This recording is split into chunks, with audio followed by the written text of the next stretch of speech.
আছো সম্পা রান্নাঘরে সবাইকে স্বাগত। আজকে আমি ঝুরি ভাজা বানিয়েছি, কিভাবে বানিয়েছি সেটা আপনাদেরকে দেখাবো। ঝুরি ভাজাটা কেমন হয়েছে আপনাদেরকে খালি দেখাচ্ছি। দেখুন বন্ধুরা, কত সুন্দর ঝুরি ভাজাটা হয়েছে। দেখুন 3-4 চামচ পরিমাণে সাদা তেল দিয়ে দিচ্ছি। উপকরণ দিয়ে ভালোভাবে মিশিয়ে নিচ্ছি। এবার অল্প অল্প করে জল দিয়ে মাখিয়ে নিতে হবে। আমি একটা গাডা নিয়েছি, গাডা দিয়ে মুখটা ভালো করে মেটে দিচ্ছি।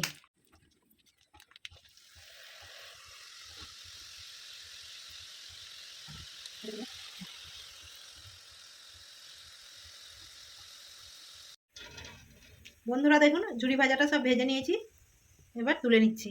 ভিডিও ভালো লাগলে বেশি বেশি করে লাইক, কমেন্ট এবং সাবস্ক্রাইব করে আমার পাশে থাকবেন।